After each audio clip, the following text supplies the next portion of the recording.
이번 영상에서는 총선 후 부동산 전망에 대해서 말씀드리려고 합니다. 2024년 4월 10일에 22대 국회의원을 뽑는 선거가 진행되었죠. 결과는 범야권에서 200석 가깝게 당선이 되었고 국민의힘, 즉 여당이 참패를 했습니다. 이러한 국회 상황이 앞으로 부동산에 어떤 영향을 미칠지 궁금해하실 것 같아서 이번 영상을 준비해 봤고요. 바로 시작해 보겠습니다. 여러분, 총선 결과로 민주당이 압승했다 보니 앞으로 부동산 다시 상승하는 거 아니야? 라는 생각에 빨리 집 사야 되나 하고 고민이 많으셨죠? 이에 대한 저의 의견은 당분간 부동산 하락장에서 상승장으로의 전환은 힘들다입니다. 특히나 앞으로 집을 사려고 계획하시는 분들은 지금부터 부동산에 관심을 갖고 추이를 지켜봐야 하는 건 맞지만 지금 당장 집을 사는 것은 급하다라고 조언드리고 싶고요. 부동산 상승론자 분들의 부동산 상승의 근거로 문재인 정권 당시 부동산 규제로 인해 부동산 시장이 폭등한 사례를 말씀하시는데요. 그때는 맞고 지금은 틀리다 라는 말씀 드립니다. 문재인 정부 당시에는 부동산 대세 상승장을 막기 위한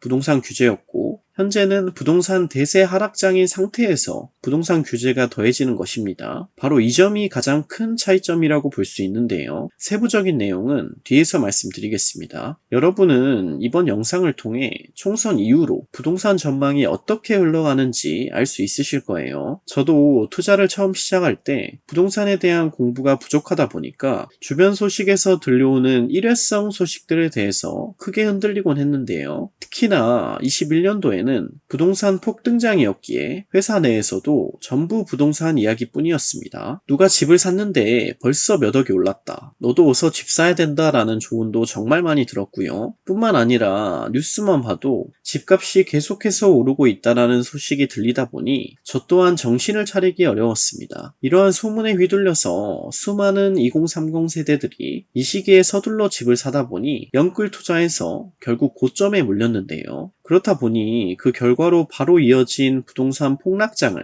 버티지 못하고 현재 무수히 많은 아파트가 경매로 넘어가게 되었습니다. 지금 시기에 나오는 총선 결과에 따른 부동산 상승을 이야기하는 것도 비슷한 맥락이라고 생각하는데요. 여러분은 이러한 일회성 소식에 흔들리지 않고 장기적인 관점에서 안정적인 투자를 할 수 있도록 하는 마음에 이 영상을 준비했고요. 이번 영상만 잘 보셔도 적절한 시기에 저렴하게 부동산을 구입하실 수 있으실 겁니다. 그럼 본격적으로 시작해 보겠습니다. 앞서 총선에서 민주당이 압승하였다고 해서 부동산 상승은 없다고 말씀드렸죠. 이를 설명드리기 위해 먼저 부동산 사이클에 대한 이해가 필요한데요. 부동산 사이클이 의미하는 것은 부동산의 가격은 상승과 하락을 반복한다는 것입니다. 이것은 시장의 원리에 의해서 자연스럽게 반복되는 것인데요. 세부적으로 살펴보면 상승장, 폭등장, 폭락장, 하락장, 그리고 다시 상승장을 반복하는 사이클입니다. 지금은 부동산 대세 하락장 한가운데 있는데요. 부동산 사이클은 상승장이던 하락장이던 한번 들어서면 쉽게 바뀌지 않는다는 것을 이해하는 것이 가장 중요합니다. 부동산 정책이 부동산 가격의 주요 변수긴 하지만 부동산 하락장에서 상승장으로 일시에 바꾸긴 어려운데요.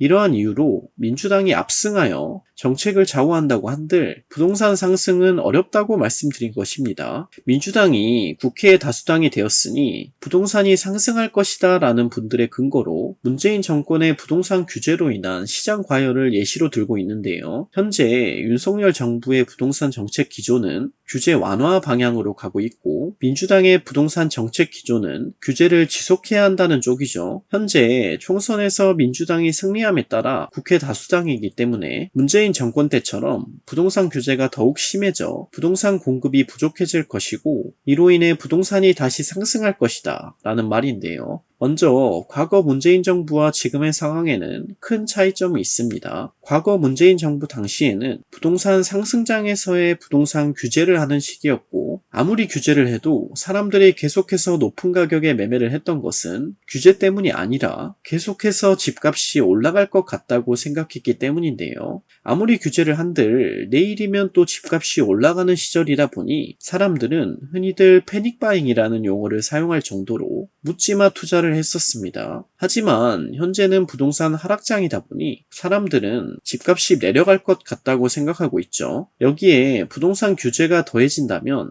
더욱 집을 안 사려는 현상이 강해질 것입니다. 그로 인해 당분간은 하락장 기조가 더욱 강해질 것이다 라는 말씀 드리고 싶습니다. 부동산 규제가 심해지면 공급이 줄어들어 부동산이 상승할 것이다 라는 말은 반은 맞고 반은 틀린 말인데요. 부동산은 상승과 하락을 반복하는 사이클 주기가 있기 때문에 규제와는 별도로 시장의 원리에 의해 때가 되면 상승과 하락을 반복합니다. 현재 부동산 대세 하락장에 있다고 했죠. 당분간은 하락장이 이어지겠지만 시간이 충분히 지나 공급이 더욱 부족해지고 전세가가 계속해서 오르게 되면 전세가가 매매가를 밀어올리는 시기가 오게 되는데요. 집값이 떨어질 것 같으면 사람들은 집을 사기 꺼려하고 이로 인해 전세 수요가 올라가게 됩니다. 그렇게 되면 전세 가격 또한 올라가게 되겠죠. 전세가는 매매가를 넘을 수는 없습니다. 따라서 전세가가 매매가를 밀어올릴 때가 오는데요. 이때가 바로 하락장에서 상승장으로의 전환 시기입니다. 즉 부동산 정책과 별도로 시장의 원리에 의해 하락장이 끝나고 상승장으로 돌아서는 시기는 반드시 온다는 것입니다. 그렇다면 정책의 역할은 무엇이냐 라고 묻는다면 정책에 따라 하락장이 좀 더 길어질 수도 있고 하락장에서 상승장으로의 전환이 빨라질 수도 있다 라고 말씀드리겠습니다. 정리하면 당분간 하락장이 이어지겠지만 추후에는 상승장으로 전환할 것이다 라는 말씀입니다. 그렇다면 총선 이후에 어떤 실질적인 변화가 있을 거냐라고 물으실 것 같은데요. 현재 윤석열 정부에서 추진하고 있는 부동산 규제 완화 정책이 더욱 더디게 진행될 것이다 라는 말씀을 드리고 싶습니다. 부동산 현안을 살펴보겠습니다. 취득세와 양도세 완화, 분양가 상한제 실거주 의무 완전 폐지, 공시가격 현실화 계획 폐지, 재건축 안전진단 규제 완화, 재건축 초과이익 부담금 폐지가 있는데요. 대부분 법제화가 필요한 사안들입니다. 즉 국회에서 법으로 통과시켜야 하는 정책들인데요. 22대 국회 다수당인 민주당은 이러한 부동산 규제 완화를